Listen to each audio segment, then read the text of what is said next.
Oh yeah, but I'm right now ripping Terror of the Autumn, not Terror of the Autumns, Terror of the Zygons. I'm ripping Terror of the Zygons because Mid-Journey Doctor Who did a really good new effects, like stunningly good new effects. Did he post on you? I mean, I'm showing them every other. I'll show them quickly.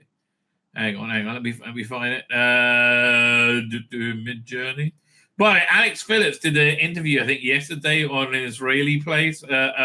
Oh man, he's done something I wanted something to do forever. Oh my god. Okay, I've just seen this. This is literally what I dreamed of. Here, 1 second. Let me pull this up. Somebody would do. Now, what am I building up to? Right? You may be wondering. Here, 1 second. Let me grab that. Check this out. Oh man, this is incredible. You'll see why I'm so excited in a minute. And doink. There we go.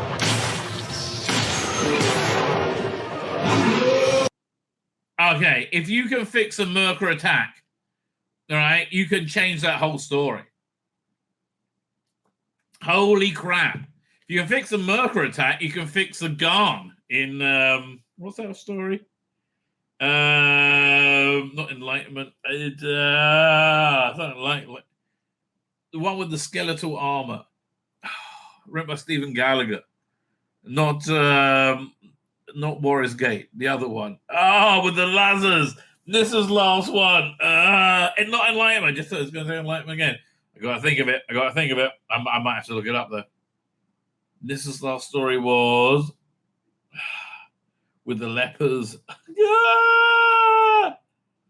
Okay, I'm looking it up. I can't. Doctor Who episode guide. Ay, caramba. 1 second. I can't, it makes me so mad when I can't remember the name of an episode. So we go to the 5th Doctor.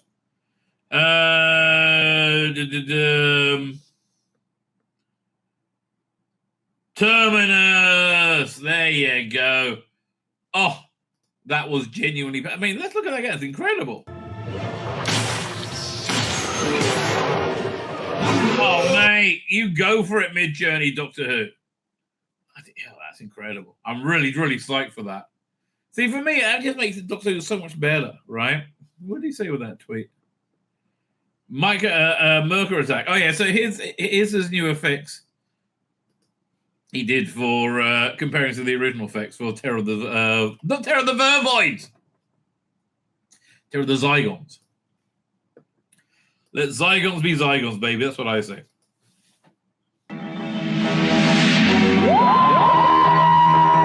Wait, fine. A bit of what? That's fantastic, mate. I'm doing my own edit.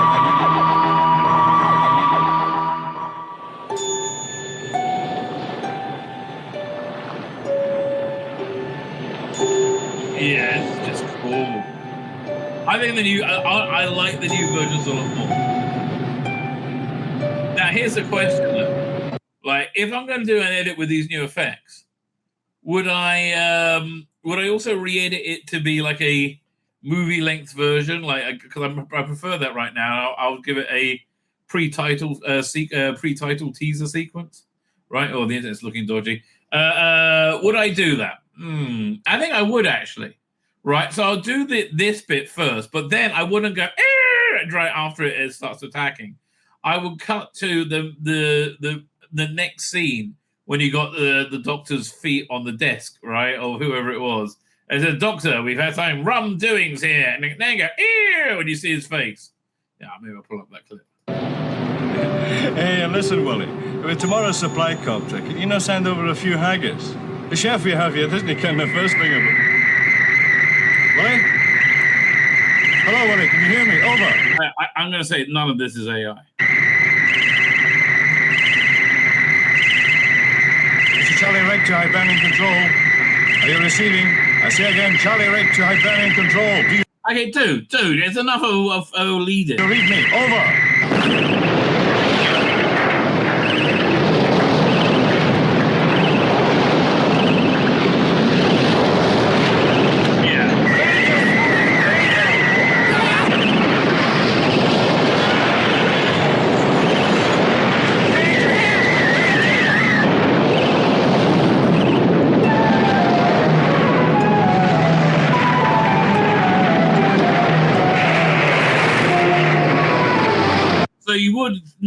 do the title. I would wait till the next scene. I think I haven't seen it for a while. I have to. Do you have a playable version on Terror of the Zygons one here? Let's find out, ladies and gentlemen. Let's find out. Where is it? Where is it? Go back to that hard drive again. That's where I'm going. Doctor Who, Full Doctor, Terror of the Zygons. Okay. Oh, it says it will play. Let's see. Right, so you get that pre-title sequence, right? Or whatever. Oh, no. I'm thinking of Seeds of Doom. Maybe do it there. No, you really got to do it here. Right.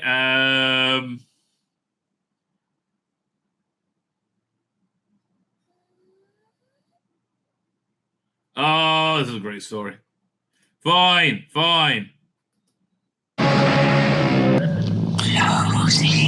Man, I really got Caesar Doom and Terror of the Zygons totally mixed up there.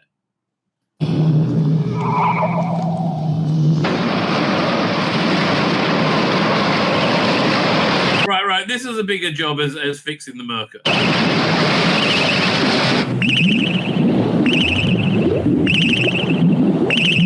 It's a win, baby. Oh, yeah. Say again. Observe.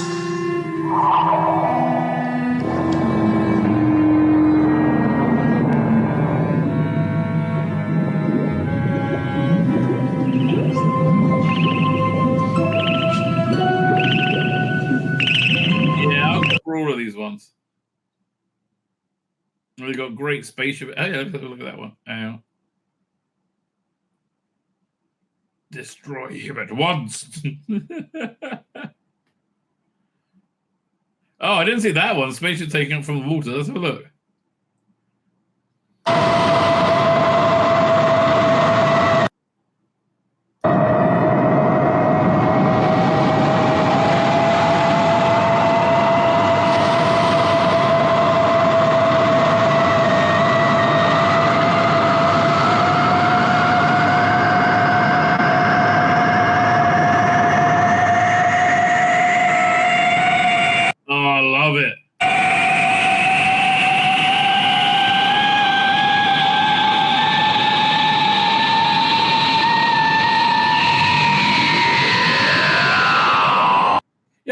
Again, I know for me, it's about enjoying the story the most. But weird thing, if it's something about like not a long running show like Doctor Who with 60 years more, like Box of Delights, I want to keep those original effects. I don't want to see new effects there. Yeah, this is pretty good.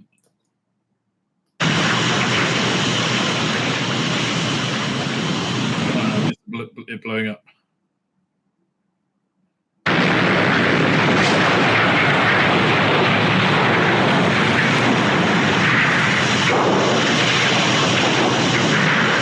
Again, look, AI is here. It's silly pretending it's not. Oh, well, yeah, this I think is a big upgrade.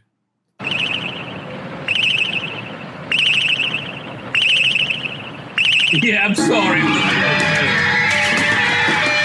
Well, they made an interesting choice. He didn't put an AI, Scarison head on these scenes. It was still the original, which it just made it work better though because it's surrounded by much better things, so you want to buy it more. Fetch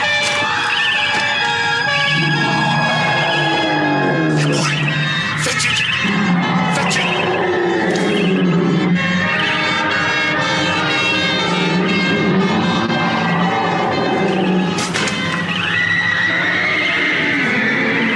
Must have gone this way. Well, let's hope so. Yeah. Oh, that's really nice. Where's the signal device? Who's chewing it? It's going back under the surface. He'll go home now he's eaten the device. Home. Yeah, so that's my next job. right? That's what I'll be doing. Maybe tomorrow. That'd be nice. I do hope so. And, so, funny thing happened. Rusty Davis come back to Doctor Who. Who saw that coming? Right. Oh, come back. Where you go? There you go. And people are a bit agog with amazement, right, about this in many ways, shape, and form. Let's look at this from Deadline. Why Disney ditched Doctor Who? Sources say ratings, a big ticket budget, and MAGA politics were a factor in BBC failing to regenerate. Duh. You mean what? Everything we've been saying. Right? It cost a fortune. It didn't get an audience, and it was repugnant to to normal people, right? Because they're going to say MAGA politics. No, it was the fact that America has swung so violently to the right after the disaster that was Joe Biden, right? They and the people were done with identity politics. The most effective political ad of all time. This is genuinely true. Was a Trump ad saying Kamala Harris is for they, them. Donald Trump is for you, right? And that moved the dial more than anything else, all right? It's incredible. But that's it. People were done, right? Absolutely done. Still not mention Michael Burnham in that trailer. Yes, thank God. People were just are done with woke. Woke is dead. Like, I wish that, you can keep on doing the work. Like the British government look ridiculous, right? Investigating, going to people's homes and investigating them for, speech, right? They look absolutely ridiculous while there's mass rapes going on by anybody who is, and if their skin is like not white, they'd be fine. Right? I would love to know what the reason was they thought it was a good idea to flood England with people from a different culture completely. A culture where raping little girls isn't so weird, like Afghanistan, or raping little boys for that matter. Right? Just weird shit. Right? Weird backward shit. Like in Afghanistan, apparently, if you know somebody's mother's first name, that's hilarious and a big insult all at the same time, right? That's a huge diss, right? Instead of saying, I don't know, Mrs. Stevens, right? You say Mary, right? That in Afghanistan can get you killed, right? It's a different culture. That guy who was stabbed to death in the street walking his dog the other day. Oh, terrible, terrible, terrible story, right? Who knows what enraged the Afghan guy who did it? They're from a different culture. You can't bloody... So, people have kind of had enough of that, right? Exclusive. Dana Warden was in London earlier this month, but it's safe to say that renewing Doctor Who was not among the Disney Entertainment Chief's priority. Sources have been telling Deadline for more than a year that Disney has been lukewarm on the series, on the sci-fi series. Apparently, they were lukewarm right from the beginning. Right, they saw what they produced and went, and it died a death, frankly. And by Tuesday afternoon, it was official. The BBC confirmed that Doctor Who co-production agreement had vaporized. Now, I think it's very important that they didn't announce a new streaming partner, right? I think it's very important because it means there is no streaming partner, which means there's not negotiations still going on. There's no new streaming partner, and they're not able to sell Doctor Who, right? Now, I don't know if my theory, and it is my theory, is that Rusty Davis is the sticking point, right? BBC and Bad Wolf, especially Bad Wolf, want Rusty Davis, and anybody sane with money says no, right? So I think this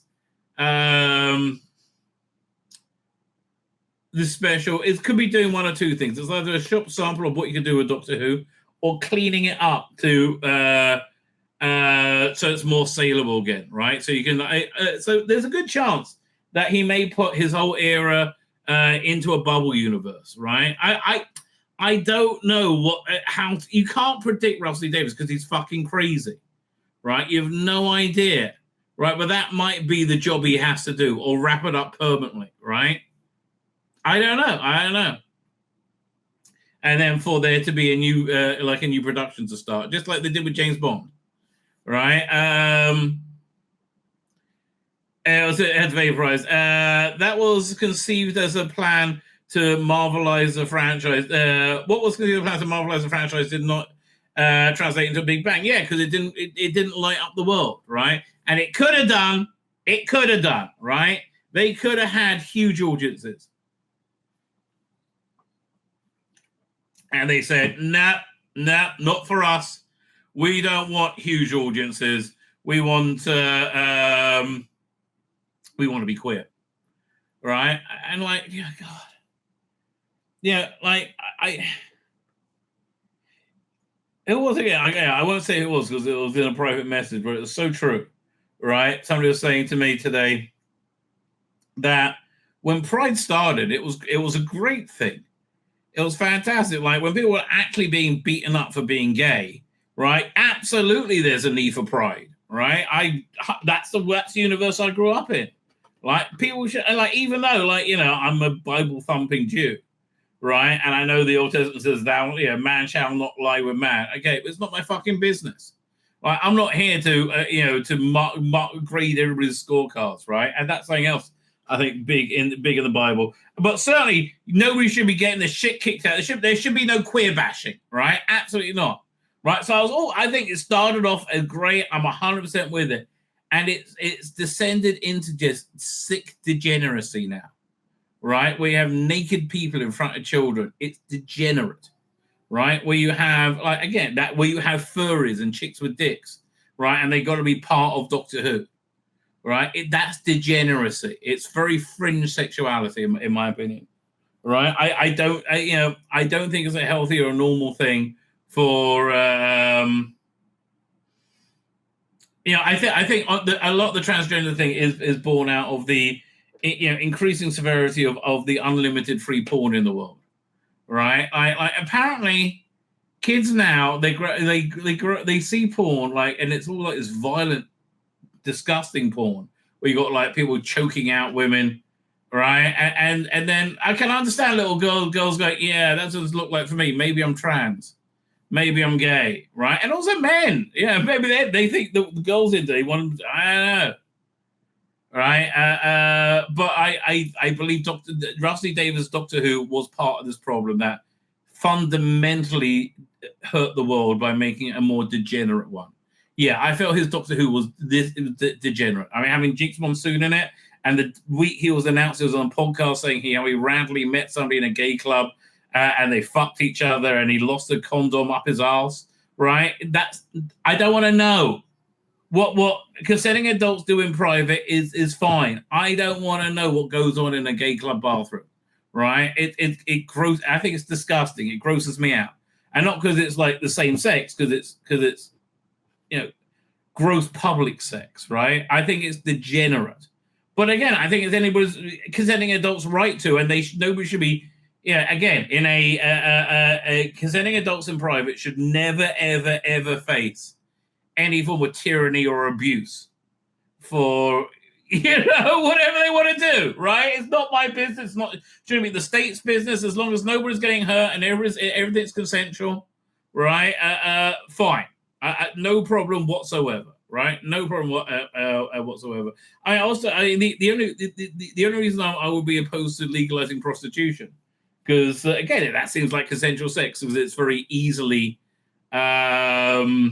corrupted, right? And trafficking, and there's a lot of bad news with it. So I was of the belief that prostitution should be legal. Now I backtrack from that, right? But again, what consenting adults do in private is not my business, right? Putting chicks with dicks and furries in Doctor Who is, right? Having Shooty Gatwa be an incredibly horny gay doctor, right, who just wanted to fuck everything and wasn't really, circumspect about it, had lots of double entendres. Oh, I just been snowmad. It's degenerate, right? And that's the feeling of the normal people in the world now, right, who have risen up and said, enough with your bullshit, enough with your mass immigration, enough telling me I'm a racist because I'm sick of all the stabbings, right? Enough with it all, right?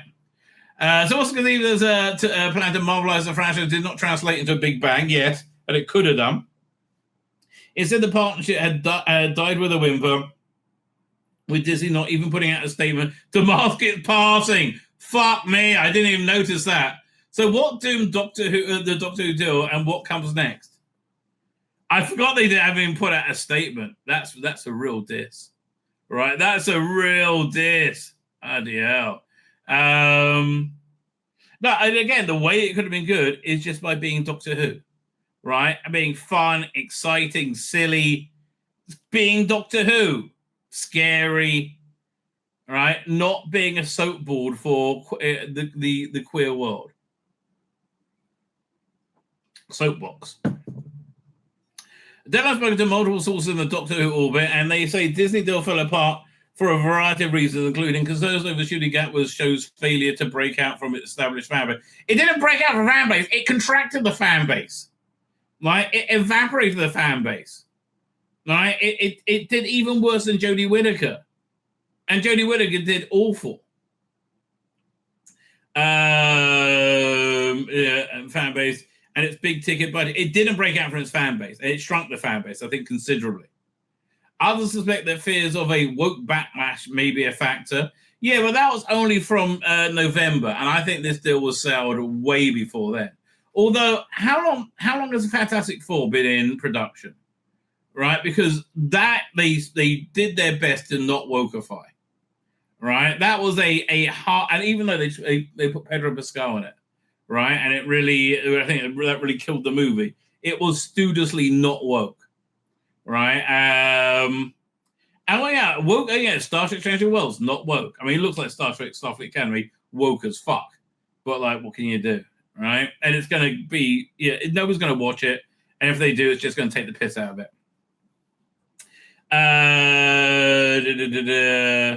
Others suspect the fears of the woke battle become as Doctor Who has embraced a diverse story. No, not diverse, queer storytelling. There's no diversity in it whatsoever. Under showrunner Rusty Davis. It wasn't for the long term. Yeah, that's the other thing. Doctor Who lives on the zeitgeist of the cultural wave, right? It's on the forefront of the forefront, and that's where it's always been when it's at its best, right? That it was so behind the times, and it was behind the times because there was like 2 to 3 years from writing to going on screen, right? So before they started writing it, there was no Dylan Mulvaney, Bud Light boycott. And the idea that Donald Trump will be back in the White House in 2025 is a nonsense, right? People were like, that's crazy. Never, right? The world completely changed, right? The world completely changed. And Doctor Who was left looking dated and old and embarrassingly cringe, right? And even, I'm watching things from 1976. How many years ago is that? That's 86, 96, 2006, 50, was that 50 years ago? Doesn't feel old. It doesn't, all right? Pyramid of Mars doesn't feel old. It's well written TV, right? That keeps you watching, and you don't look at your phone. It's just well put together TV. Whereas Church and Ruby Road as Space Babies seem crushingly old, right? Was it Star Beast? Well, again, Beat the Meat was great. Fantastically realized it was so old. It was creaking. Right, and that's why it died, because it tried to be contemporary without understanding what contemporary was. Plus, Russell Davis had gone fucking insane, absolutely batshit bonkers. Oh, look, people are saying I'm a Nazi because I'm a chick with a dick. It was pretty out early on that it wasn't for the long term, says the former Disney executive. Everyone got the impression that it wasn't doing what it needed to do on Disney Plus to be sustained. Yeah, nobody's interested in your queer fucking Doctor Who. You loved, you thought, what's the name? Rogue will be so great. Oh, let's put the Doctor in stockings. Oh, make yes, Queen Slate. Yeah, nobody's fucking interested. And that's not saying let's make concentration camps for gay people. No, they're two very different statements. Queer Doctor Who's a bad idea. Concentration camps for gay people is a worse idea, right? I'll agree with that. And I'm not saying there shouldn't be gay people on TV. Just like, well, Doctor Who wasn't gay or straight. It was for everyone. Oh, man. And again, I say the same thing to Big Finish.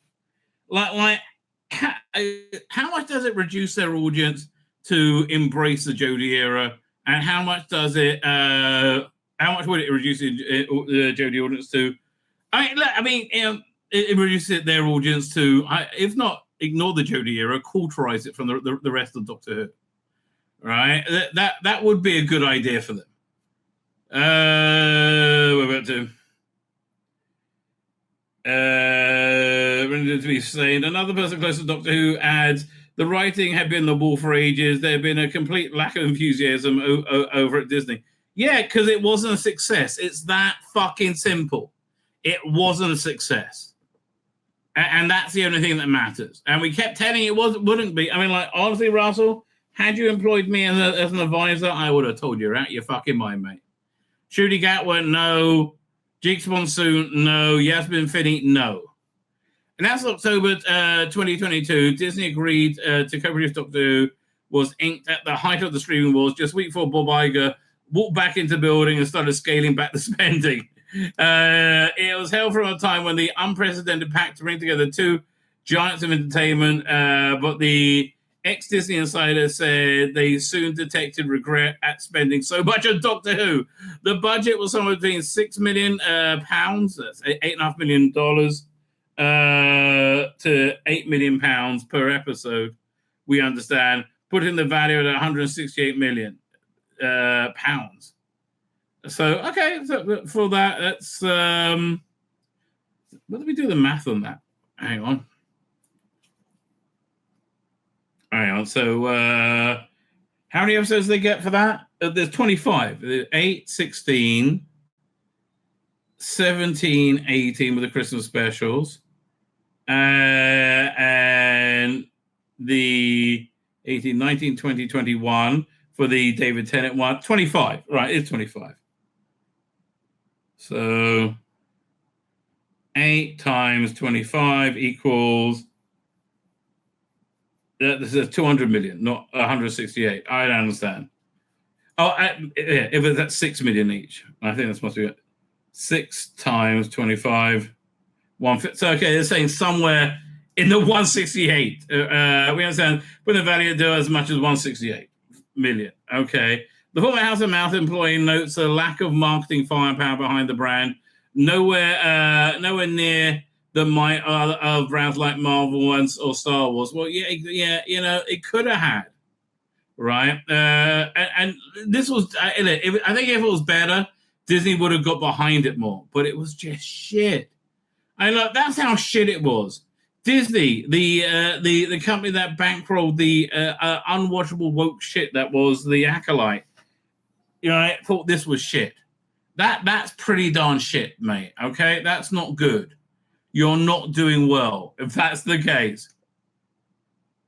An executive BBC Studios, which owns Doctor Who and oversees international sales, says it felt like Disney were never making much of a deal about the iconic sci-fi series, which the BBC had screened for 6 years. Disney also countered by saying, with one telling the Times of London that a lot of marketing muscle was put behind the show. It was at first, right? Ratings flop. Speaking of ratings, look at that. Jodie Whittaker. Icky thump. Oh, who'd have thought my ratings would have been the worst ever? I know, me too. Right? Doctor's performance has far from stellar in the US this year's season. Failed to register on the Nielsen or the Illuminati's streaming starts. Meanwhile, Entertainment Strategy Guys blog branded Doctor Who's debut on Disney as one of the flops of 2024. Yes.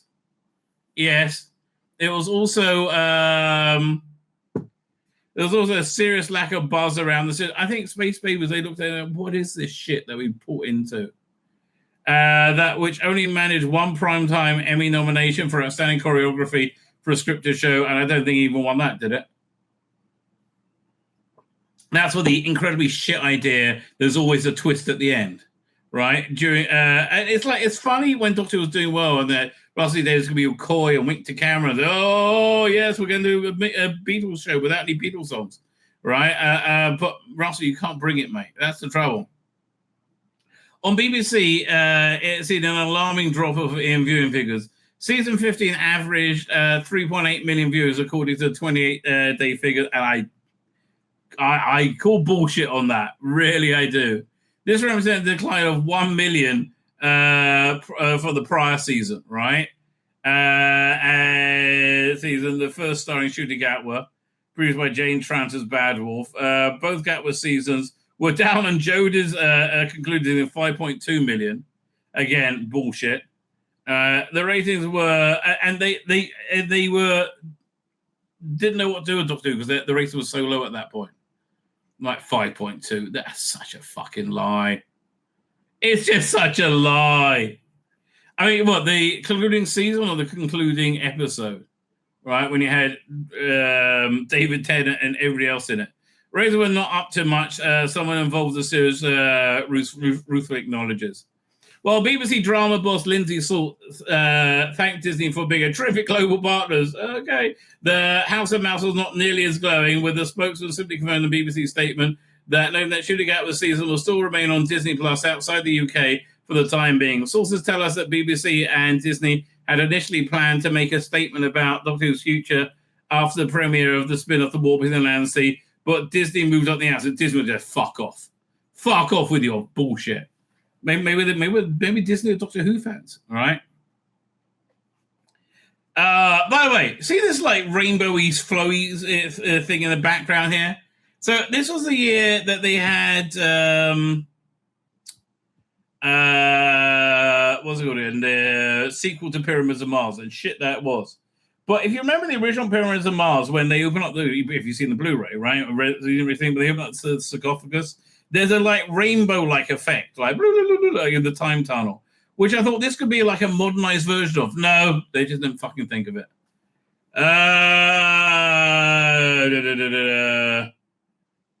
Gatwa's experience felt somewhat fraught. Wait. Jordan says, no, I've skipped a bunch of things. They clearly sat down and made a final decision in the past week or so, but it's been on the cards for a long time, says Tony Jordan, who runs the Doctor Appreciation Society and speaks for the show up to the show's fan base every day. So do I. Jordan says, Whovians believe that Gatwa's season have been patchy. There were some strong episodes. Nope. In both. Nope. But the two-part finales were particularly not well regarded. He explains the lack of episodes made it difficult for audience to get to know Shooty, and also his lack of ability to act, right? Other than mugging into fucking camera and saying, yeah, I will let you come in my mouth. In fact, I'll quite enjoy it.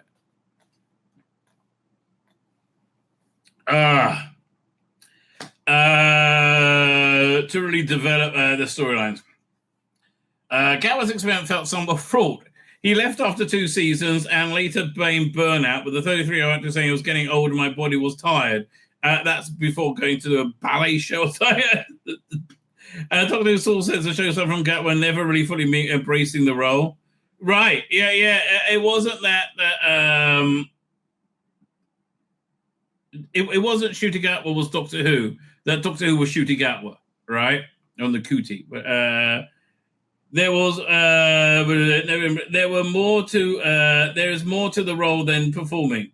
This person says you have to be an ambassador for the brand. That's why Jodie Whittaker was good. I hate to say this. This is one of the real tragedies. Jodie Whittaker was a good brand ambassador for it. She was just shit, right? I mean, it really is tragic. I mean, genuinely, I think that's tragic. Felt somewhat fraught with the 30-year-old saying he was getting old, but he was tired. There was this person says you've got to be an ambassador of the brand of the show, being that generation's doctor. Matt Smith, David Tennant understood a responsibility and carried it, and I would say Jodie Whittaker reveled in it. Oh, I keep thump, I'm a little role model for little girls. Now we hate you too.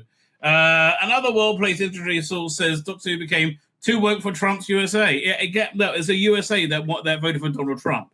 It's the other way around, you know. this was a factor in Disney's mind. When it came to renewal, they decided years ago.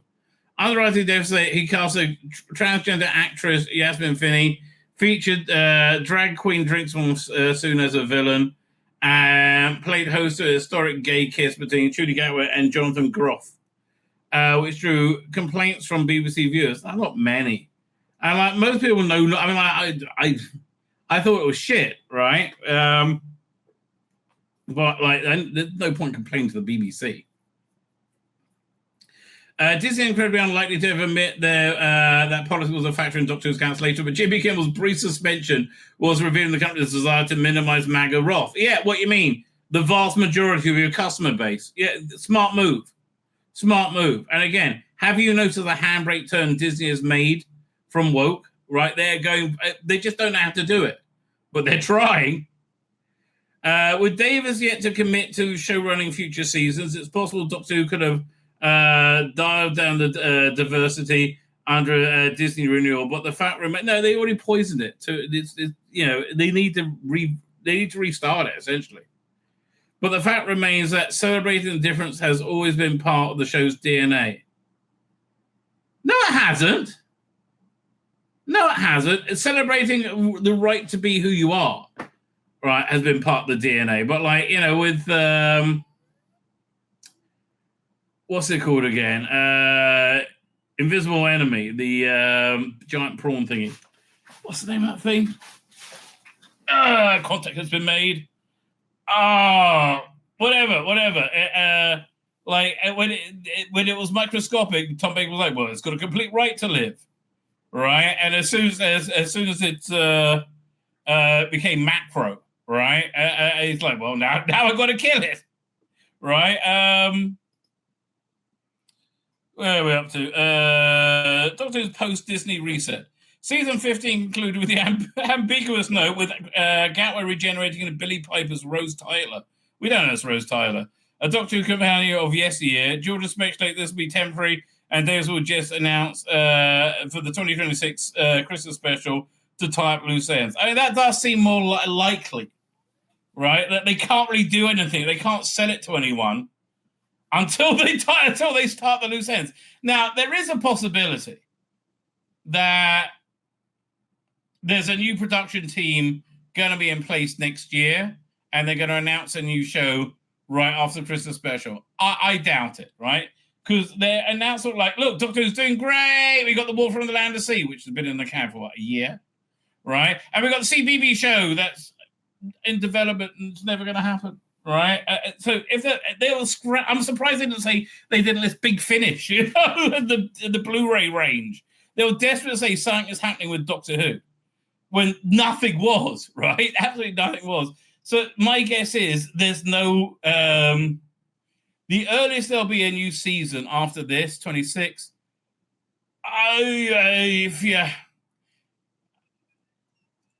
2027 seems too soon. 2028. I mean, it could be Christmas 2028. And that's when, or even, you know what? I would say probably 2029 when Bad Wolf is no longer involved in it. Right? That's when Bad Wolf's contract is up. I don't know. Beyond that, Jordan thinks fresh blood might be required. Fresh blood's required now. Nothing says Russell will be the showrunner 27 onwards. No, he's just a writer. It might just be time for a new showrunner to take it forward. So I think that's what they want. Committing a Christmas special that's still 15 months away buys the BBC time to ponder on how. That's exactly what's going on. I bet that's right. How to push on now that the hefty chunk of the Doctor Who budget. It can reset and buy everyone to and buys everyone time to make decisions. Was how it was characterized by someone close to the series. Okay, well, that's interesting. It's basically buying time to work out what to do next. Well, that is it, and it looks like it's just going to wrap everything up. The former Disney exec. See, I always thought Russell Davies wouldn't do that because he was so pissed off that it didn't work. Right? It was like Colin Baker coming back for a four part to regenerate in. Right? I'm surprised he did it, but maybe he feels like a responsibility. I can. It's fucking crazy. I have no idea what's going on in his mind. The former Disney executive reckons BBC will be able to spend at most 2.5 to 3 million per episode, which would work out to £1 million pounds an episode from the BBC's own pocket, and any additional coming from BBC Studios distribution advance, in which a tricky market for drama funding, that would see Doctor Who's budget slashed by around half from the Disney days, which I am all up for, quite frankly. Once you've gone up, it's always difficult to bow it down, or then get a new production team in. You can cap budgets to a certain degree, but not by much. And the BBC really going to stump up even more for showing decline? I don't know. I would point out that it was David's cheapest episodes that were the best. Well, it's not true. 73 Yards was shit. It wasn't the best. Budget limitations use the idiosyncrasies of the show. That's what it should do. Now, as an executive who used to work on Doctor Who, big budgets can cause a problem. A huge variety of choices, voices tend to push towards mediocre. Yes, less middle management. Way too much middle management. And then there's a budget that was nowhere near as big as shows like The Mandalorian, so they were always stuck in the middle. You're going to have planets, flying cars, and robots, but ultimately you're going to have to get better versions elsewhere. Well, again, look, we live in an age of AI. AI effects are here, right? If you weren't watching earlier, here, this is a new take on a shot from Underwater Menace, which we all know was unbelievably awful, right? Don't get a little Wizzy Will. Thinking about it. There we go. Really? There we go. Where is it? Yeah.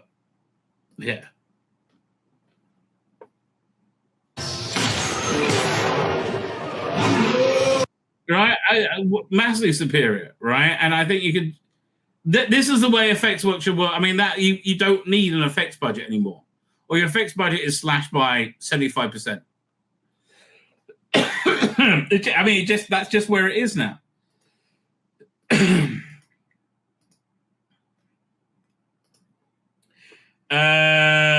Finding another American buyer for Doctor Who budget is going to be tough. The ex-Disney source says, while striking a piecemeal deal across Europe and Latin America may prove difficult to show, it's ultimately quintessentially British.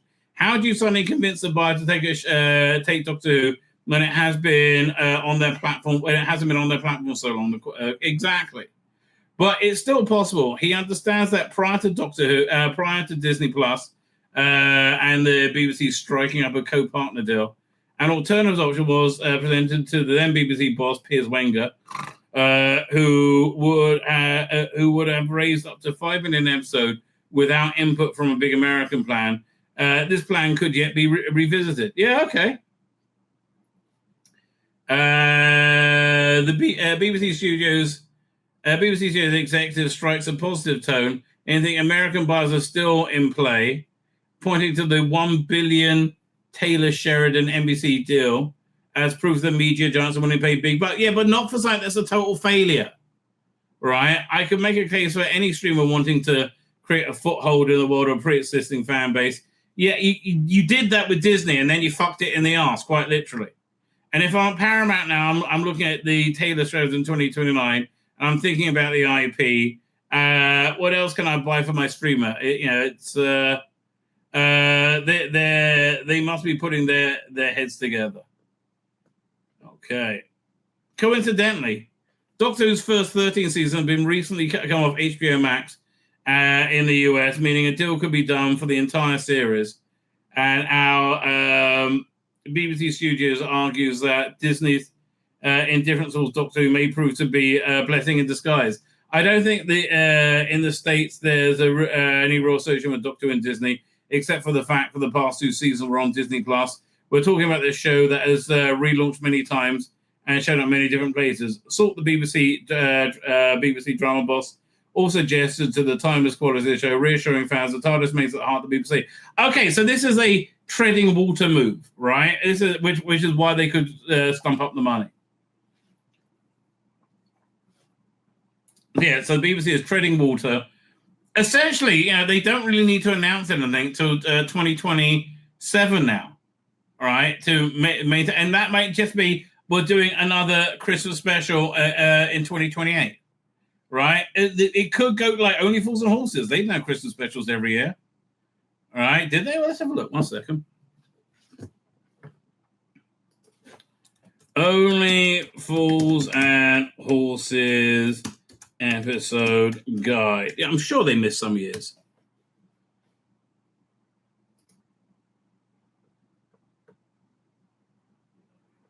Right, they did. Okay, yeah, fine. The specials. They did 1990, 1991, 1992, then 96 and 2001.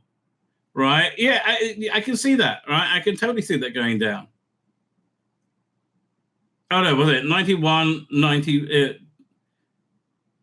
a two-parter in 91, 92, 93. Okay, but it missed 94, 95, and then did two-parter in 96, and then okay, they can miss a year. They could totally miss a year, another year.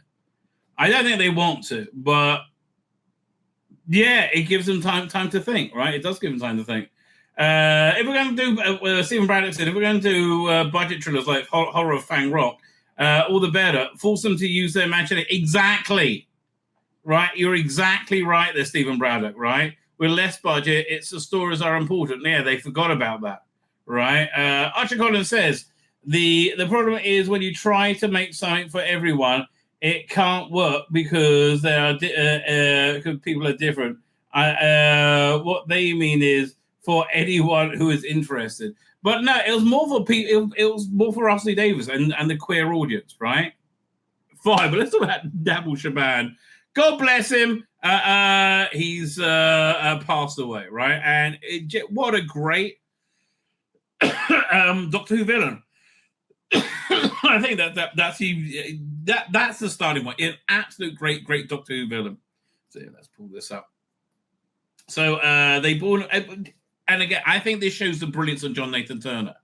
Like having the idea to cast Nabil Shaban to play this role, I think is genuinely brilliant, right? And he was so good in that role, right? He did such an incredibly good job. How many years later is it now? 85, 95, 2005, 2015, 40 years later, right? And we still remember it. However, sadly,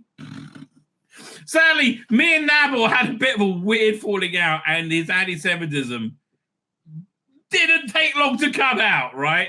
And I thought he wouldn't be that anti-Semitic because I know he has. Look, as we all know now, there is out of control anti-Semitism in the Muslim world.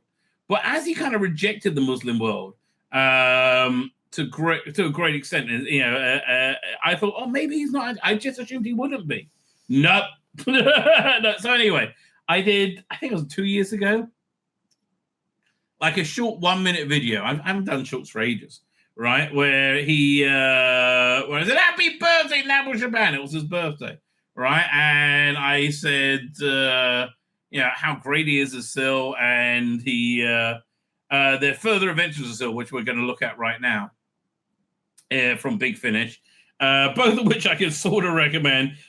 He also went on to a low-budget production, Sil and the Devil Season of a Dreador, right? And I said, not really for me, right?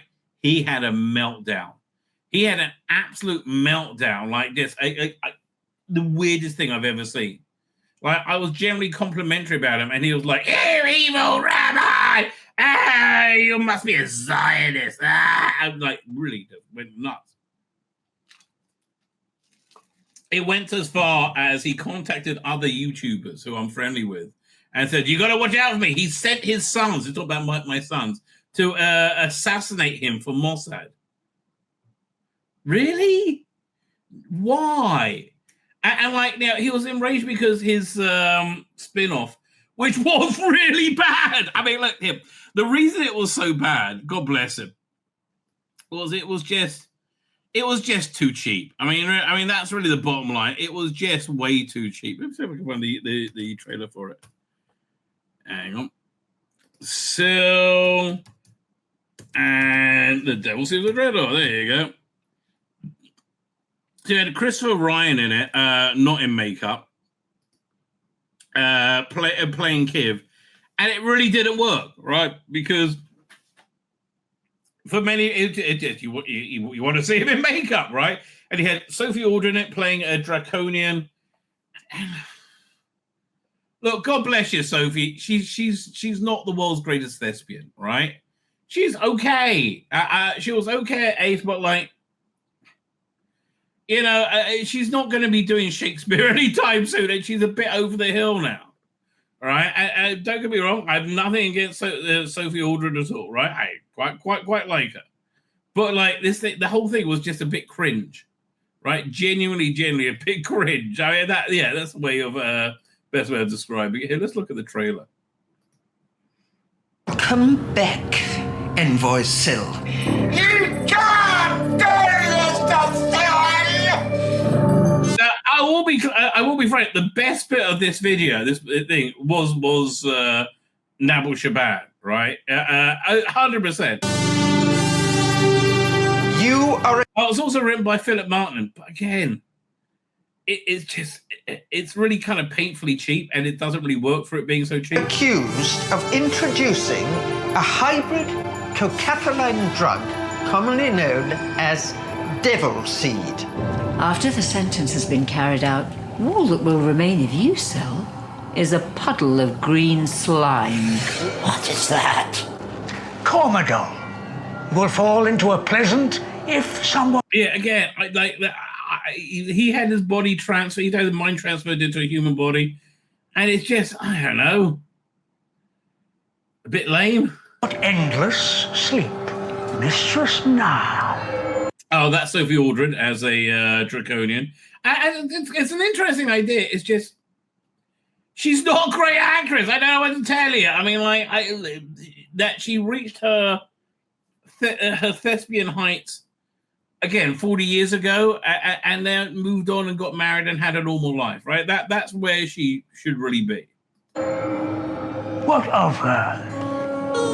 She used her wiles, her beauty, to tempt me. If you have love for me. And it would be more believable if she was not very over the hill. Do not mention my name tomorrow. Show me the way to solve this deadly dilemma! If we are to save you, if I am to represent you in court, you must tell me how this whole sorry saga first began.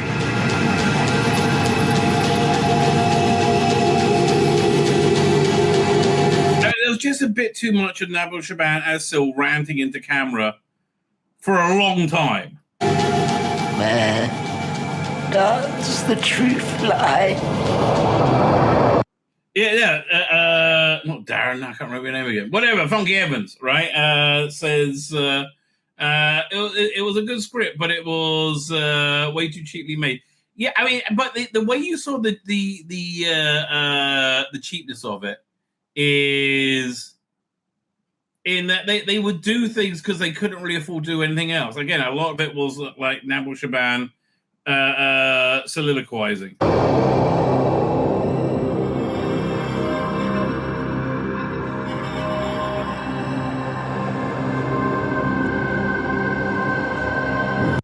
So yeah, not great, I'm afraid, not great. And he freaked out because he had a sequel he wanted to do, and I believe whoever it was, Keith Barnfather maybe, was like, yeah, not quite now. And I it's because it probably didn't make enough money, and it didn't make enough money because it was a bit of cheap cack. And it just was. I don't tell you. Ambient Channel said, how could they evolve with no legs? Well, I don't think Doctor Who really stands up to that level of investigation, frankly, right? But it was a great character. I mean, like, such a memorable character.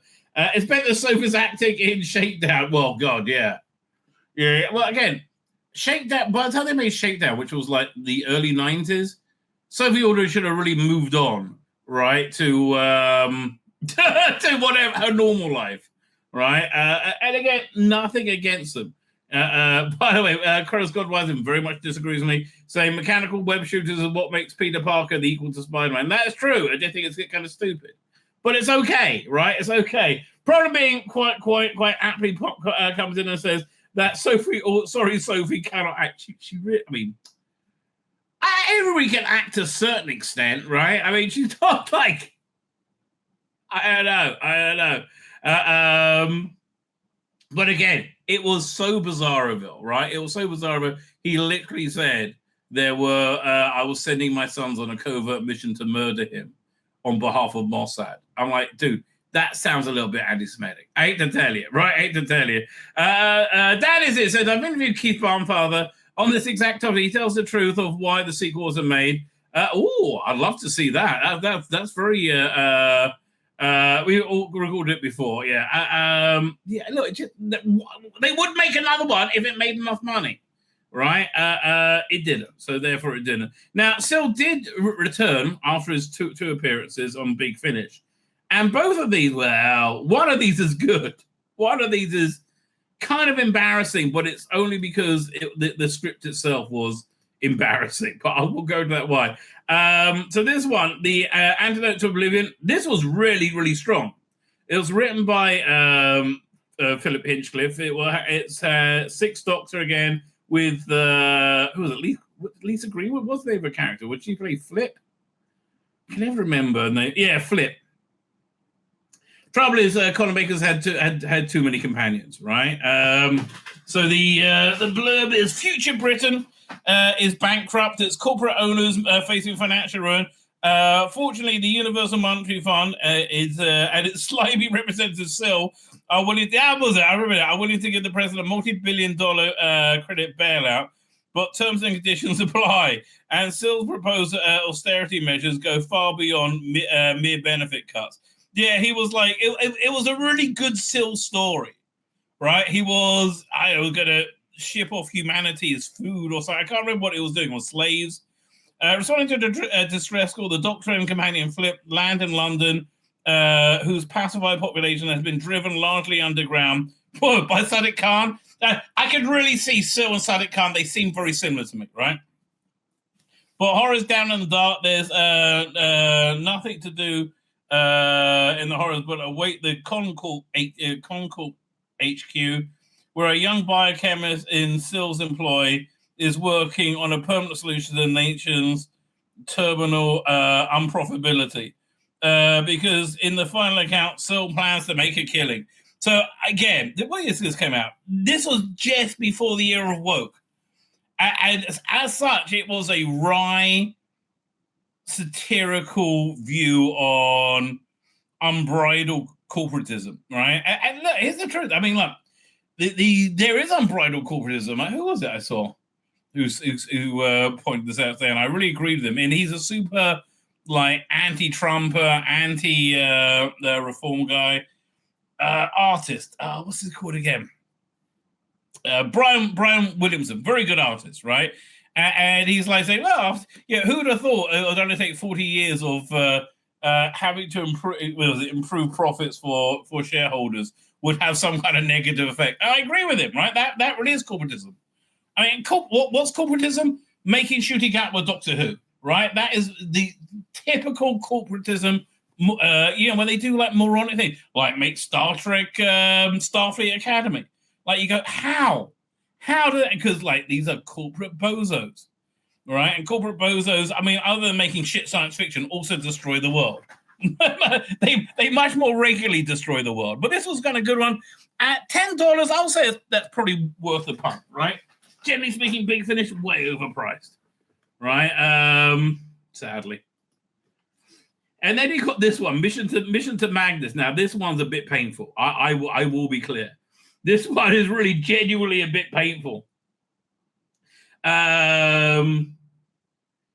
Because it's so it's cringe bad, right? Thank God this wasn't made, right? Genuinely, Terror of the Vervoids was way better, right? That's how bad this was fucking awful. Now, this is a fair representation of it, but it was awful. It was a battle of the sexes thing, and just like it's breathtakingly bad. And also very similar to, there was another Ultimate Evil that was also in that season. The Doctor and Barry face enemies at every turn on the planet Magnus. There's a Time Lord bully, Anzor. Yeah, you had a Time Lord who bullied the Doctor when he was in the Academy, who made the Doctor's life hell during his time at the Academy. There's also the Rana Zandusia, the matriarchal ruler of the planet, who seeks to prize the secrets of time travel from these alien visitors. Also Magnus, slug-like Syl, still bitter of defeating the planet Yukanos and seeking to make his fortune from the most potentially destructive ends. And deep within the planet, there's something else, another old enemy of the Doctor's, and the future looking decidedly colder. So again, this is very, very, very, very, very clunky commentary on sexual politics, right? Like, it basically saying that, you know, it's if you've ever heard of Prison in Space, which ends up with Jamie giving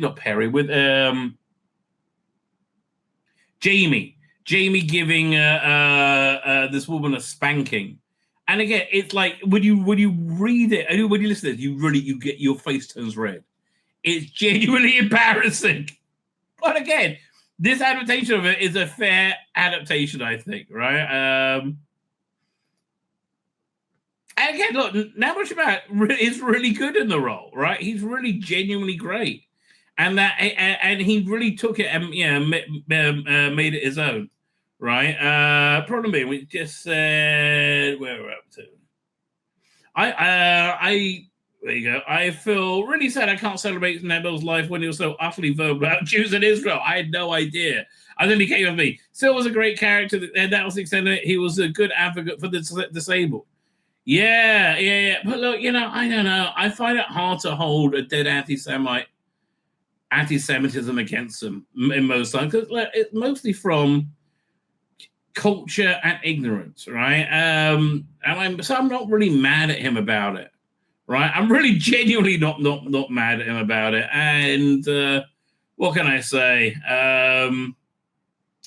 How will he be remembered? I don't know. Look, I think Syl was probably the biggest thing he ever did. Right, but I can tell you. Look, the truth is this: he was a massive socialist and like a counterculture kind of socialist person.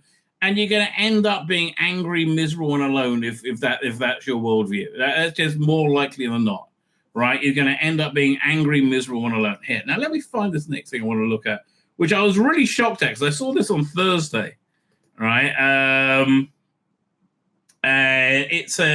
We can see the new special effects they put on Terror of the Zygons, which I thought really genuinely needed it because I thought the original ones were shockingly awful. So to keep in the spirit of it, they replace it with new shockingly awful special effects. And it says I wanted to compare that to who is it? Mid-Journey Doctor Who, who's been doing a bunch more, and there's like his ones I think fit much more organically. Mid-Journey Doctor Who into the narrative. Let's have a look. What's it for fine? Well, that's a good one anyway. Yeah, we'll start with that. So here's the new effects on the disc, which and people are also very upset about the AI upscaling, saying it looks very plastically. I don't get anything. What's so wrong with Jews? It's not that. Here's the thing with anti-Semitism. It's very rarely directly against Jews. It's more the most prolific form of anti-Semitism is that saying Jews are doing some terrible thing, so it's okay to attack them. Like Jews are committing genocide in Gaza, or they're starving children in Gaza purposely, right? That's super traditional. And by the way, the UN's figures for a famine, right, which they declared a famine, is in 1 month you got to have something like 20,000 people die. And since they declared it, it was like 20 people. It was like ridiculously low. All right. It's all politics. It's all Jew hating politics, generally speaking. But that's what the vast majority of anti-Semitism is. Like, people see a thing about Jews doing something terrible in Gaza or like being inhuman to Palestinians. That's and they're all fake. I mean, they're all always fake, right? They're all relentlessly fake. But and people believing it, that's what anti-Semitism is. So it's not like, oh, I hate, black people because they're black, right? Or something like that. Now, don't get me wrong. You do have people who absolutely hate Jews as well. Like Owen Jones, I am no doubt, is a massive anti-Semite, right? But I'm saying, I would say 80% anti-Semitism is people believing that Jews are evil because they've been told Jews are evil. Anyway, after that digression.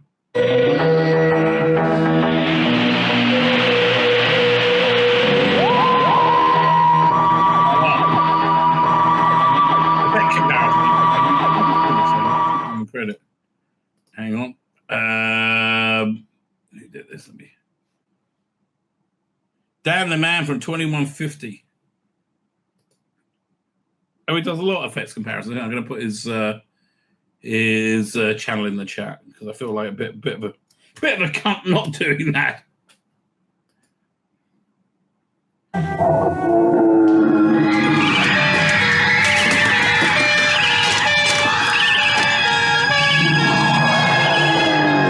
Like, really? It still doesn't look good, mate. Come on.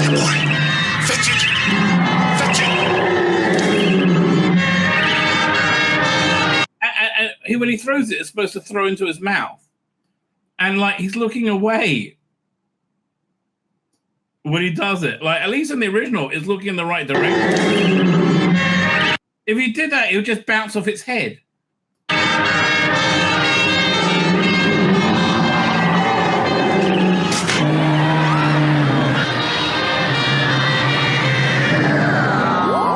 Yeah, it's not really that much better. Let's be frank, right?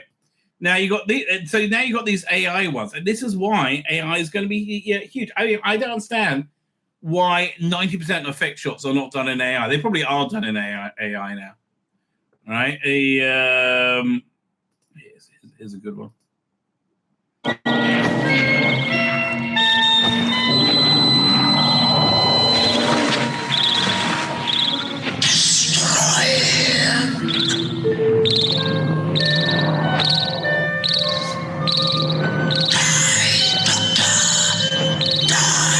To the Scarrison,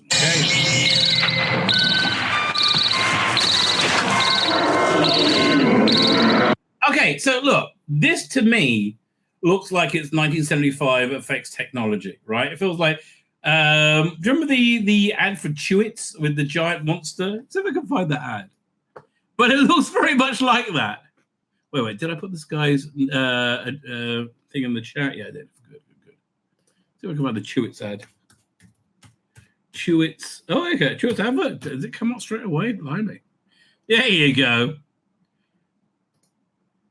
So this is from 5 years later. But again, but still, look, this feels organic to me. I like the glow inside. It feels like it's worth the upgrade, right? And honestly, for me, the function of new effects is to be not taken out the narrative, right? And this one takes me out of the narrative much less than the one they did.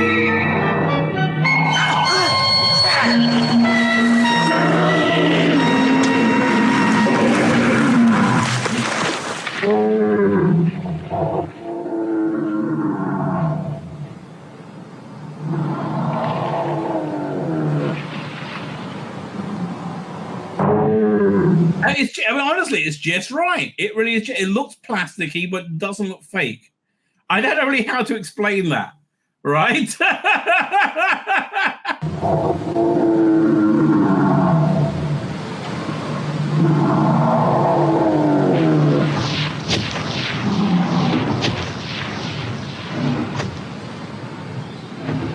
Of course, you can't explain how Tom Baker's not AI. Yeah, And look, the people are really mad about the AI upscaling. But here, one second, let's see if I can find it. Doctor Who 4K project.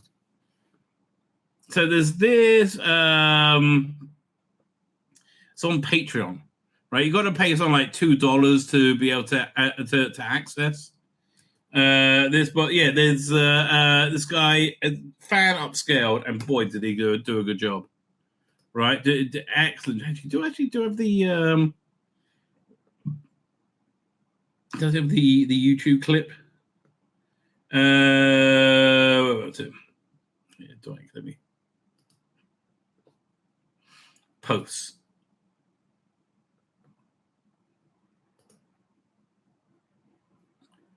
Oh wait, fine. It is on YouTube. Let's see if the upgrade comes out.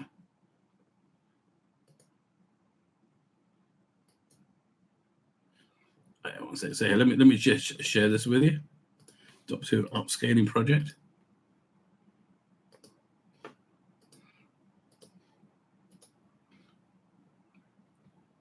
There you go. I mean, so honestly, I downloaded all of them, and then I canceled my subscription because it was I'd done them all.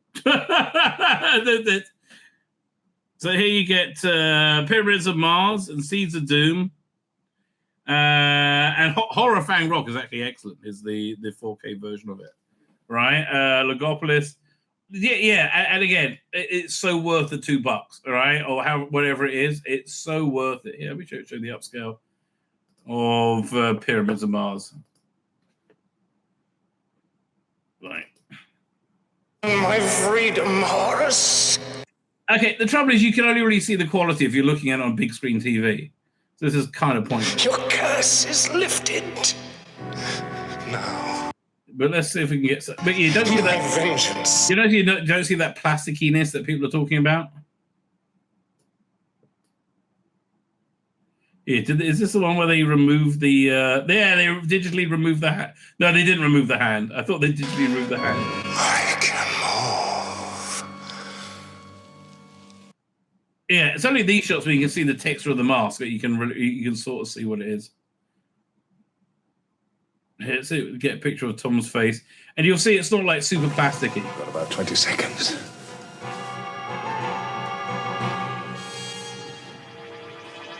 Well, you remember the Shooty Gat? Was it second season? They had that. Oh, here.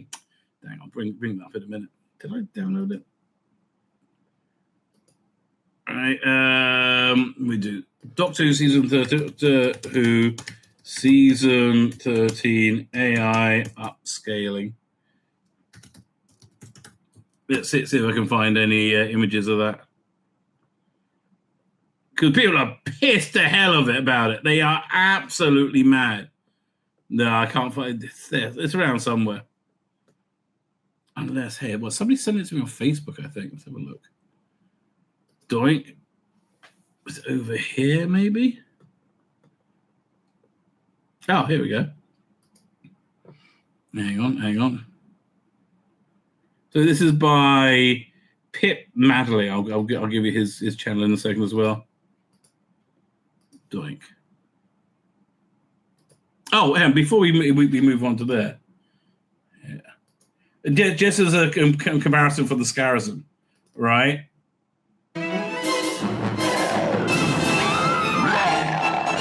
London's under siege. So yeah, it doesn't look like a million miles away from this quality, quite frankly. But beware, this gobbling brute is a master of disguise. Anyway, fine. What was I up to? Oh yeah, the AI upscaling video file.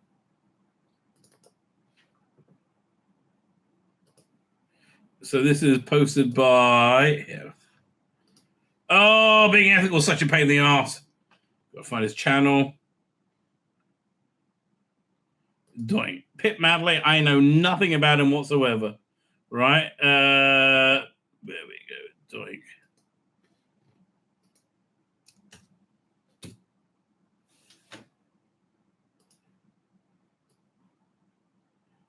AI dentistry.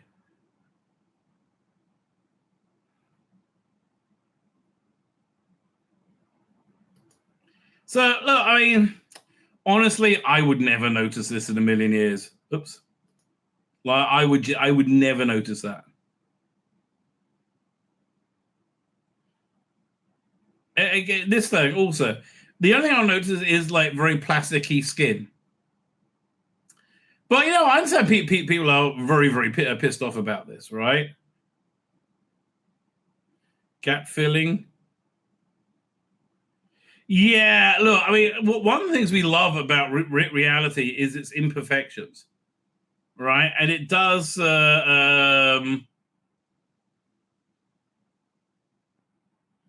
Yeah, this upscaling isn't great, right? So what I understand is that's pretty impressive, though. What I understand is the reason for it is particularly with the location footage, that they said they don't still have the original negative from the that they took it with. But then on downstream, when they're talking about it, Simon Horton quite rightly pointed out, well, you still have the broadcast masters. That should be good enough. So look, my theory is there was probably some kind of reason to do this AI upscaling, but I think it was pushed over the edge by how much cheaper it was. AI nail removal. Let's have a look. Wait. Where's the nail removal? Hang on. What nail was removed? He still has a nail there. Here's a nail there. I mean, he's lost a finger more than a nail. Again, look, I can't notice it. I'm looking directly at it right now. But like Doctor Who fans are,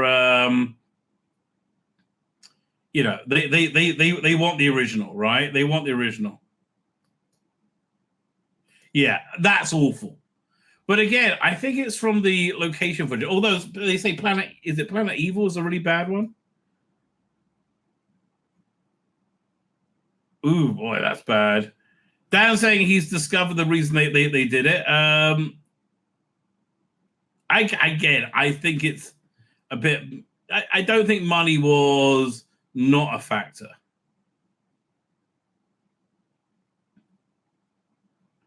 But again, look, honestly, I'm just concerned with being able to watch the entertainment without being drawn out of it.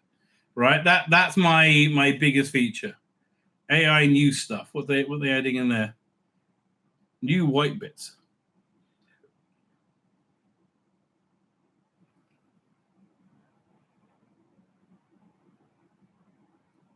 Okay. Is it? Well, again, I think it's so. Now I'm producing more lines of inquiry, says Dan.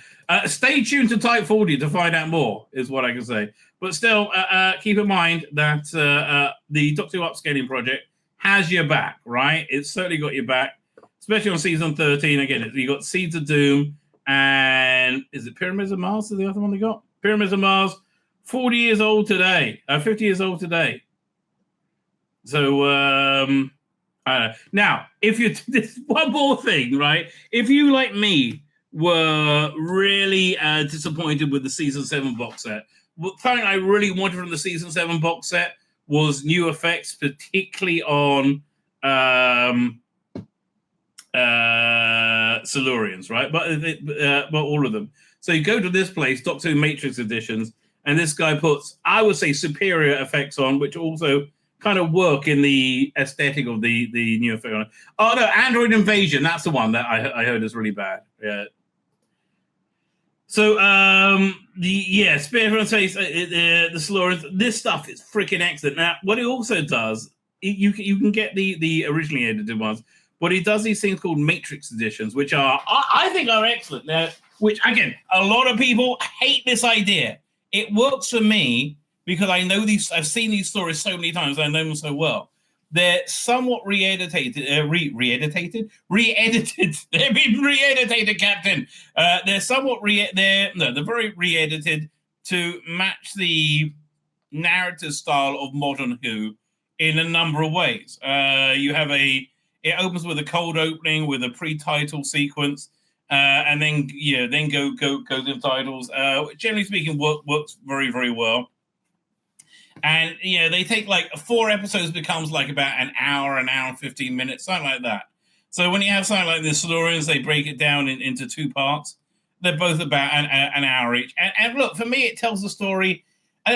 One of the things I really like about these things is I feel it makes it far more accessible to new fans, right? And that's really a concern for me.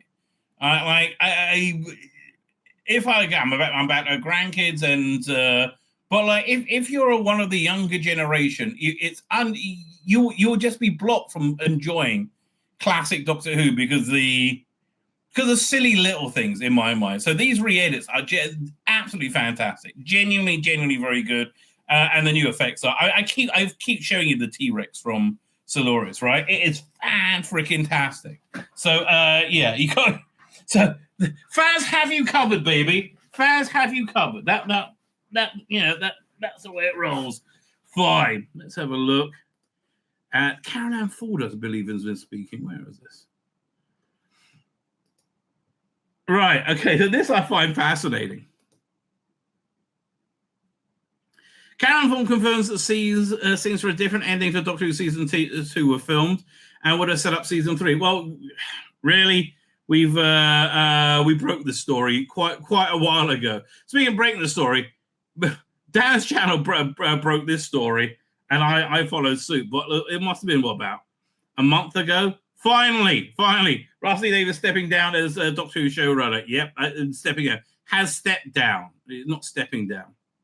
Again, because just like because of a complete and total failure. One of the worst kept secret in recent Doctor Who has been verified. Caroline Ford, who played Doctor's granddaughter and first companion way back when the series premiered in 1963, confirmed the finale. The reality was like again. I don't understand. By the time they aired, what's the word? The reality. By the time they aired the Eurovision one, right? They knew it wasn't continuing, right? They knew it wasn't. Why would they have kept the Caroline Ford scenes in that? It's just because they didn't give a shit, right? And I think that's really, you could see them give a shit less and less and less as this season went on, right? Compared to 2005, you could see how much they cared, right? They cared so much about it. It was like dripping, their care was dripping from the screen. You were.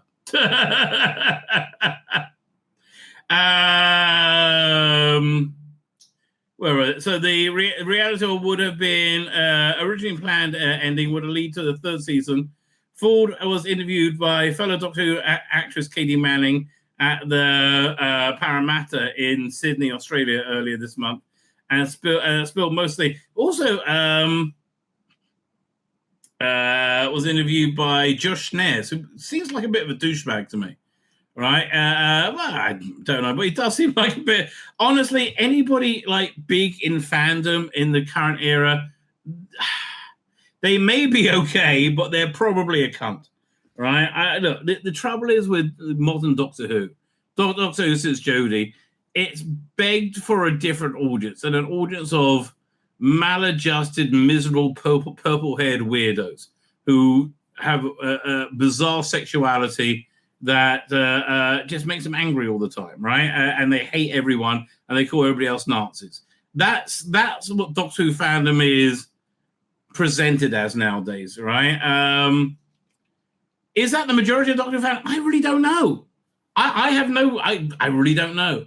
Have they chased out like the normal fans, and they're the only ones left? Maybe, right? Maybe. I really don't know.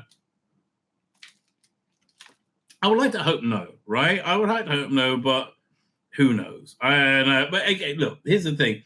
You will find as the wokies get pummeled in the culture war, and they are being pummeled, right? No, they are being totally pummeled. That's why they get so violent. Right? What's the violence coming from in America? It's that they have that Trump is just running rings around them. Right, so I think they're going to hold on to Doctor Who as long as they can.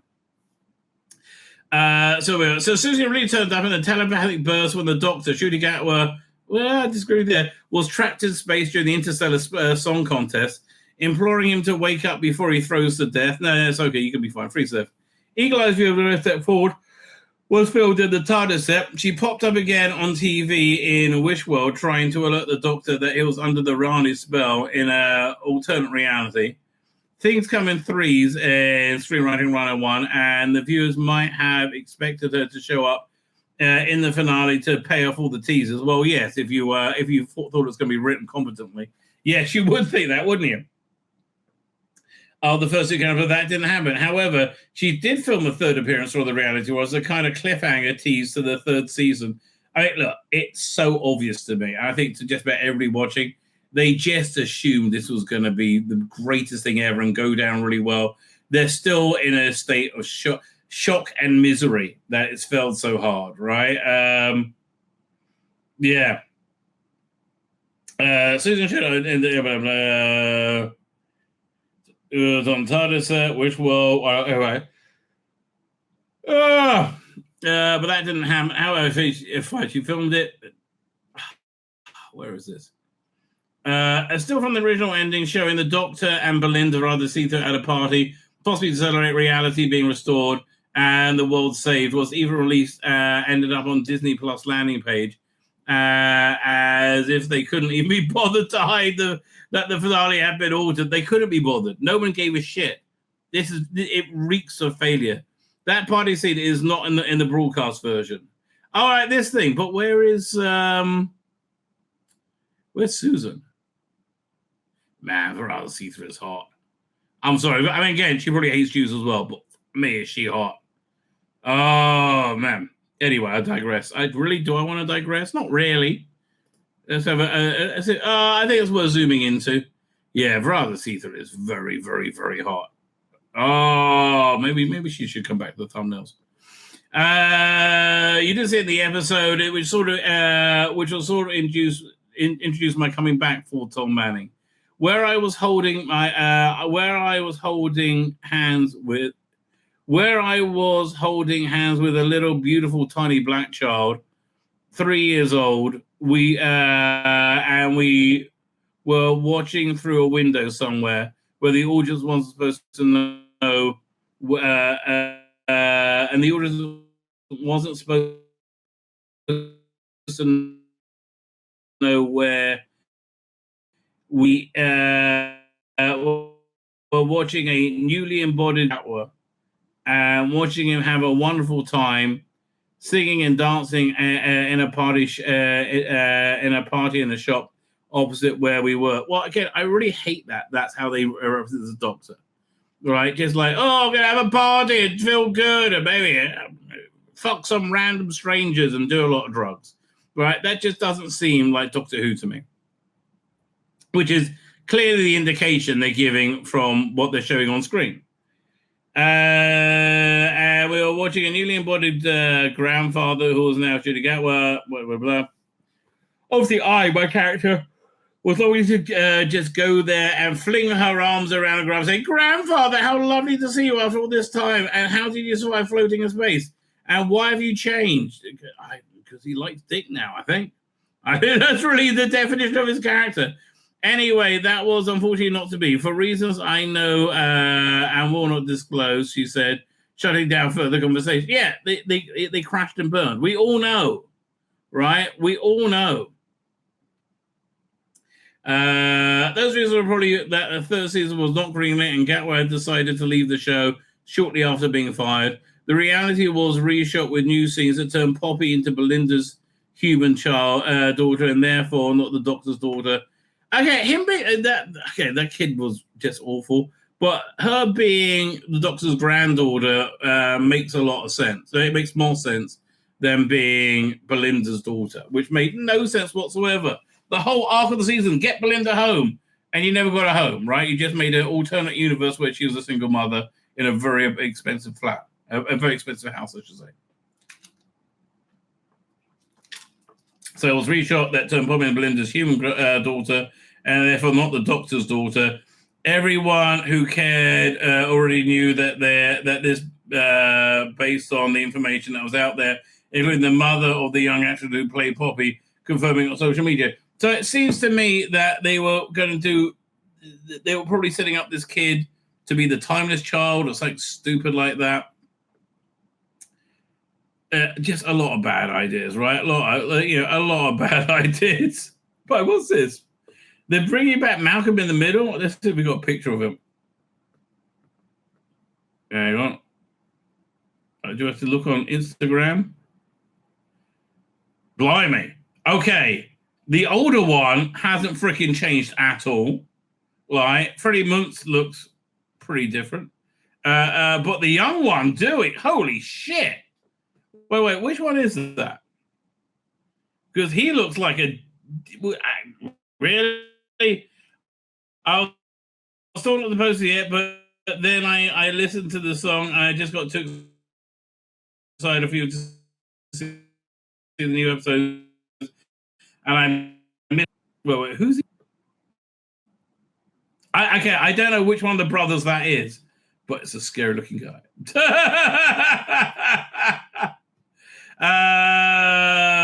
Dewey remakes Eric Peck Sullivan left acting in 2010. What was it? In addition, Caleb Ellsworth Clark has taken over the role of Malcolm's genius brother Dewey. Dewey was the genius? Oh, okay, fine. So it's not the original one. Fine. Okay. I mean, like, really? But like this one looks exactly like he was on the TV show. Blimey. Anyway, sorry. I digress. I got sucked into that. Ooh, she cried. Was there any other Doctor Who stuff on that? Yeah, we want to leave that. Leave. Oh, Brothers is still hot. Titan Comics lists Monsterverse and Doctor Who. By the way, if you like a bit of Conan, I have to recommend. He did the art and Doctor Who magazine for a while. He's got a Conan like Kickstarter. What's the guy's name? If I can find it, if I can remember his name, I'll show it to you. More Conan, lots of Conan, Dark Soul, Nightmare.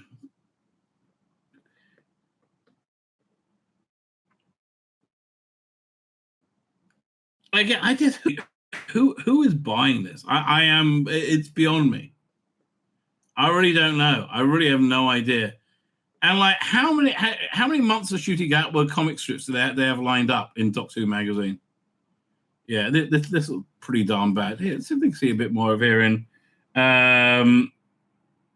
What's the name of that website? Not Bowing in the Comics. I can't even remember it. Not Bleeding Cool. Oh, I nearly had it. Oh, wait. If we go look at John Freeman's John Freeman, because it's his website. Not lying in the gutters. Oh God.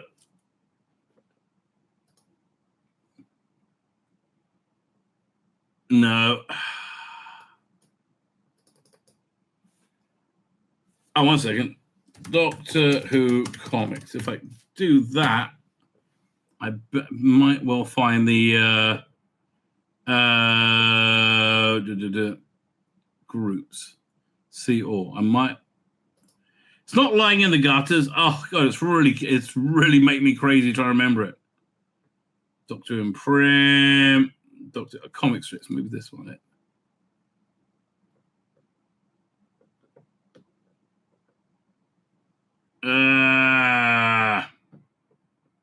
Down the tubes, that's what it is. Oh God, that was really annoying. Downthetubes.net.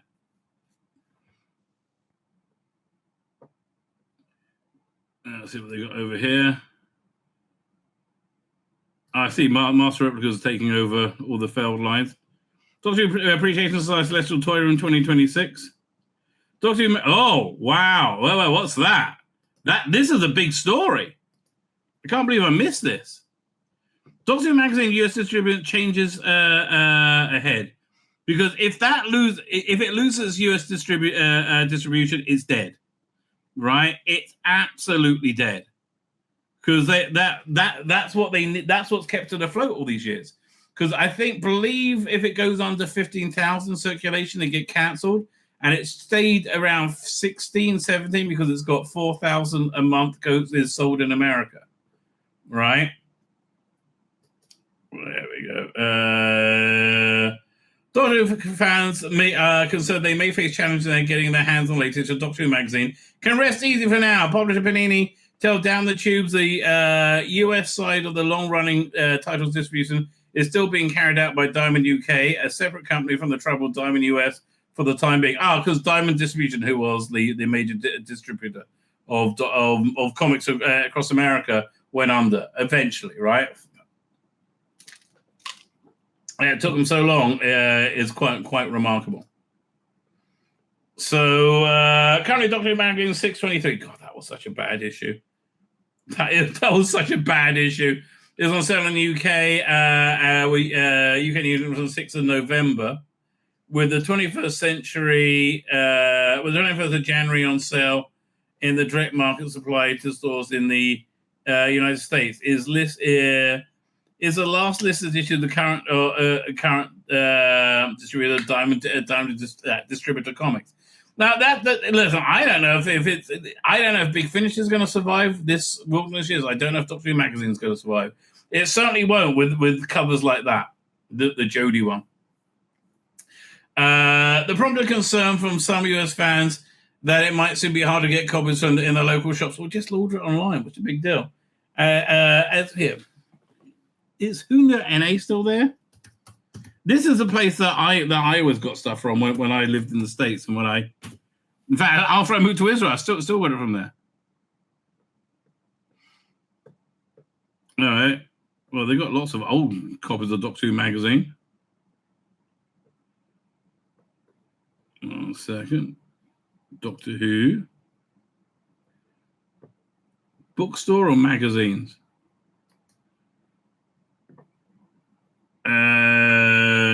Novels, role-playing game, miscellaneous fiction.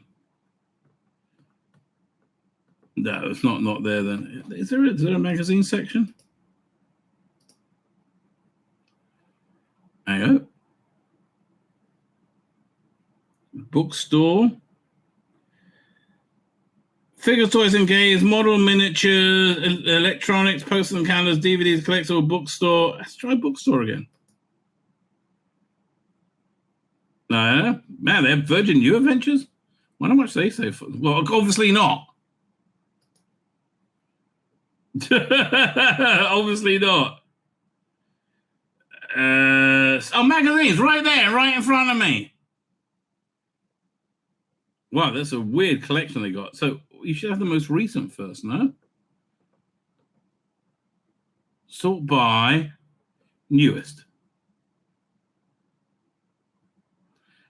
Oh yeah, so they still got the latest one. Wow, the Jodie one must have sold out. That's crazy. Okay, fine. You'll be fine. You can get them. It's okay. No need to panic.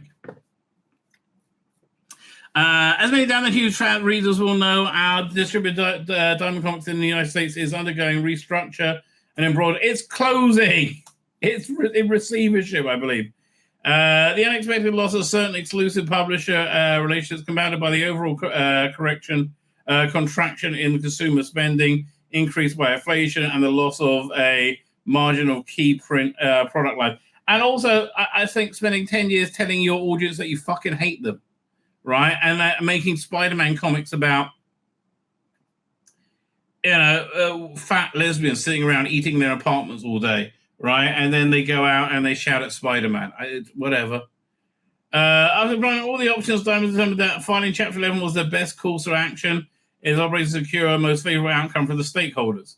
The situation has led to British companies such as 2000 published Rebellion and Titan Comics switching to Lunar distribution for the direct market distribution.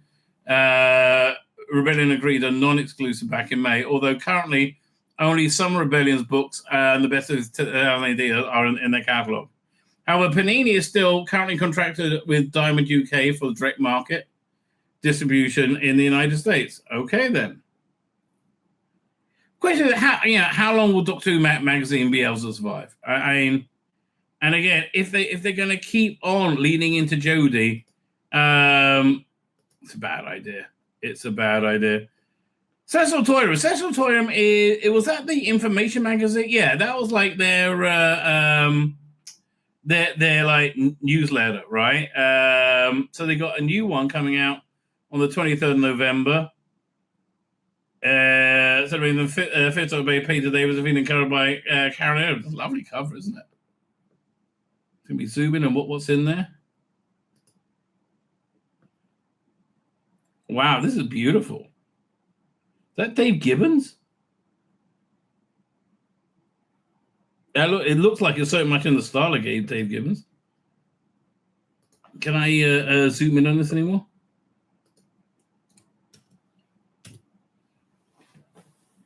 Okay, yeah, that is from Ties of Time. Fifth Doctor's debut, The Ties of Time, was one of the most epic tales in the media. Absolutely true. Absolutely true. Oh, Ties of Time were great. Is this the contents?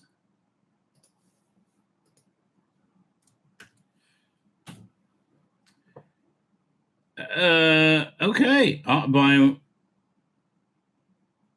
This looks like it's going to be great. Can I get a copy if you're not a member of us? Full color A4 178 print on demand edition on the annual will be available to order from 23rd from the DWAS website with a free downloadable version on the 14th of December. There will also be a Christmas story featuring the Fifth Doctor as a free download. Do I have to join DWAS to get this? Among the features, Paul Scoons, author of the comic strip companion, the unofficial and unauthorized guide to the Doctor Who comics from 64-72. Has contributed an overview for the Fifth Doctor's comics from 82 to 84. This includes the Ties of Time. Okay, I bet this is good. So, Special Toy Room was edited and designed by Paul Singer of Wonderful Books. Head to this page on the DWAS website in early November to pre-order. Again, but do I need to be a member of DWAS to order it? It seems to be crazy if I do. Okay. You can download this one. You can download as a PDF. But how do you order them? Okay, let's say I want to order them. I don't know. I do not know. Well, I like you can get it on. Yeah, let's have a look at the. Let's have a look at it as a PDF.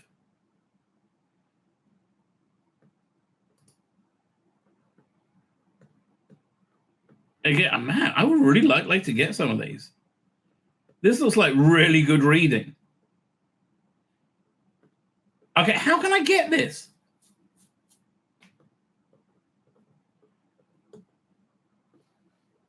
One second. Is there? I mean, like, okay, this shouldn't be so hard. And may not be reproduced on and blah blah blah. Extends copyright to us. Respect. Okay. Download without opening.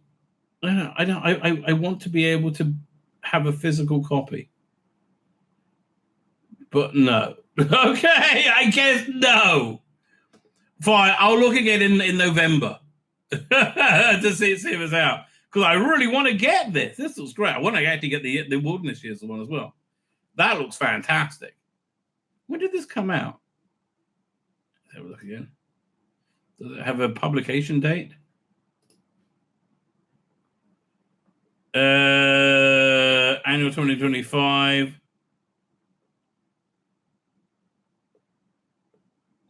But wasn't the last one a 2020, or was it 2026 annual? Oh man, all this is just what this sort of stuff I like.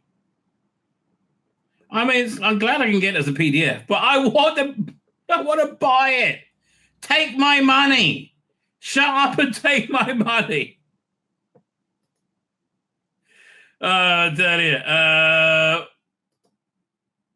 There's a new season 18 Tom figure.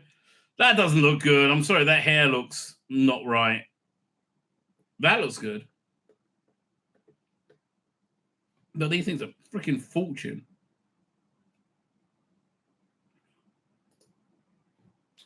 Yeah, 250 notes for that. Whew. I'd rather get this.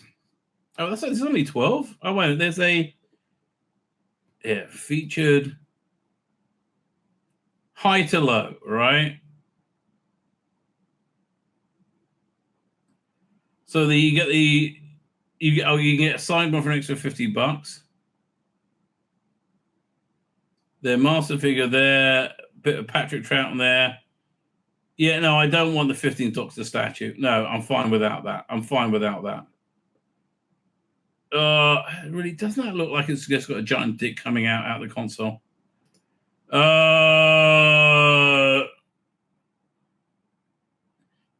thought there was a larger scale figure of Tom Baker. Alphabetically, try this way. But yeah, I thought they brought out a giant sized Tom Baker figure statue, which I thought looked quite nice. I get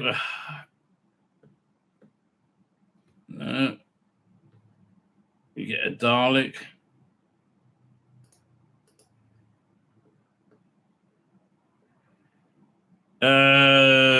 This figure. You should be able to sort by Doctor. No? Yeah, no, it's one of these like larger ones.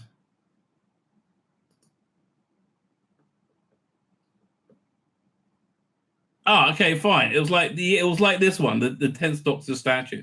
I guess it's not around anymore, the 4th Doctor one.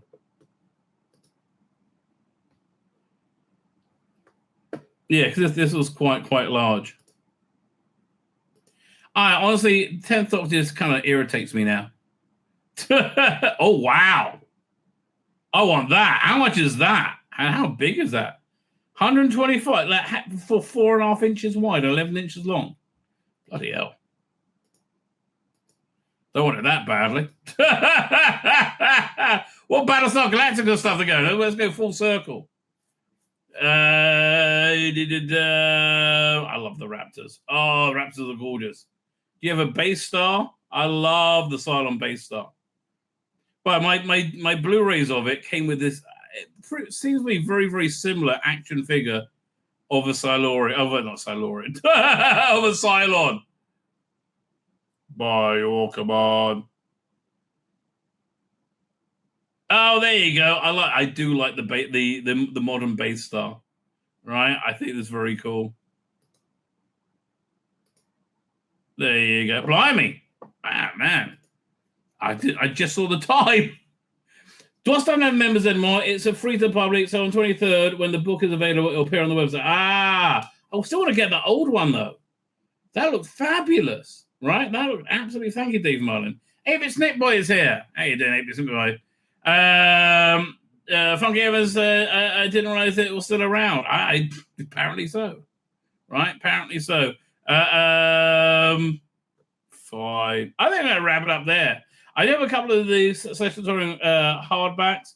Usually they only have PDF releases, but it seems that they are bound to demand to do HB this year. Well, I get hardback this year. If it's print on demand, right? I was like, why not?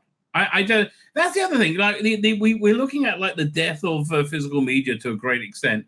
Why don't they just do print on demand? I mean, I guess it'll be more expensive. Who knows what they're doing? Anyway, my name's Tzvi Lebetkin, the Rabbi from another planet. Please like, share, and subscribe, and ring that little bell. Ring the little bell so you're notified when new videos drop.